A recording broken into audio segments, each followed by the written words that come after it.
Plants care and nature YouTube চ্যানেলের পক্ষ থেকে আপনাদেরকে সুস্বাগতম।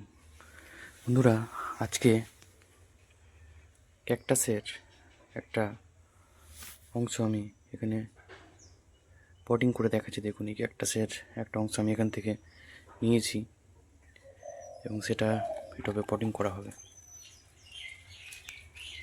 কীভাবে পটিং করা হয় আপনারা দেখুন।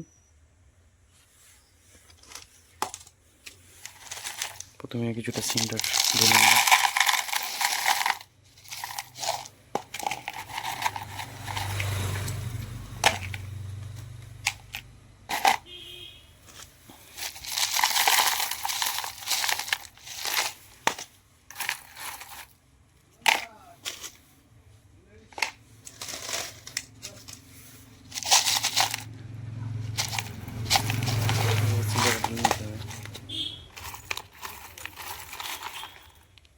ক্যাকটাসের বিভিন্ন ভ্যারাইটি আছে, তার মধ্যে কিছু ভ্যারাইটিতে খুব সুন্দর ফুল আছে। যেমন এই যে ভ্যারাইটিগুলোতে, এই ভ্যারাইটিগুলোতে প্রত্যেকটাতে ফুল আছে।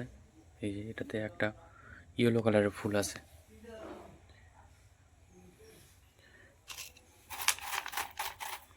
এবারে দেখুন, ক্যাকটাসের ক্ষেত্রে সাধারণত হাতে গ্লাভস ইউজ করে করতে হয়, কিন্তু এটা যেহেতু ছোটো তাই আমি সাবধানে খালি হাতে এটা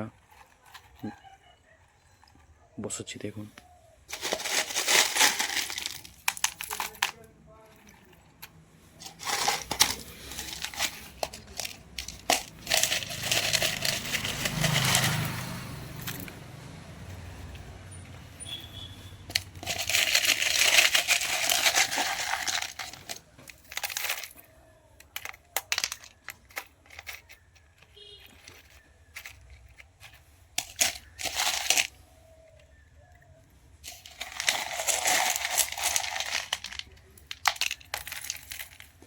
এভাবে ধীরে ধীরে সাইডগুলো চিহ্নতে ফুল কেটে দিতে হবে।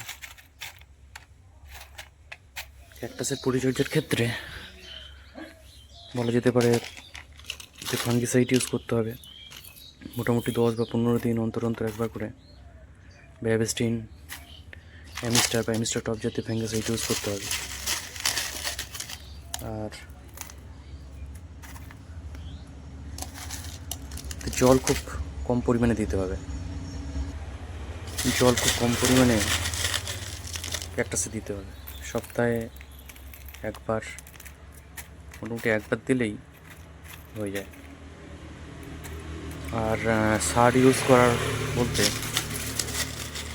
ব্যালেন্স এনপিকে 20-20-20 বা 90-90-90 এনপিকে স্প্রে করতে হবে। 1 গ্রাম বা 2 গ্রাম এরকম পরিমাণ নিয়ে, অল্প পরিমাণে নিতে হবে। 1 লিটার জলে গুলে এটা ইউজ করতে হবে।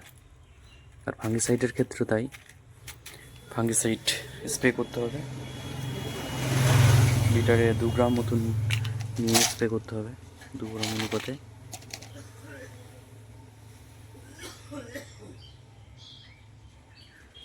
বন্ধুরা দেখুন, আমার ক্যাকটাসের এই অংশটা একটা পটিং করা সম্পূর্ণ হলো। এই যে যেহেতু এই ক্যাকটাসে অনেকগুলো শাখা ছিল, তাই একটা নিয়ে আমি এখানে এটাতে আবার নতুন করে এখানে বসালাম বা প্রতিস্থাপন করলাম।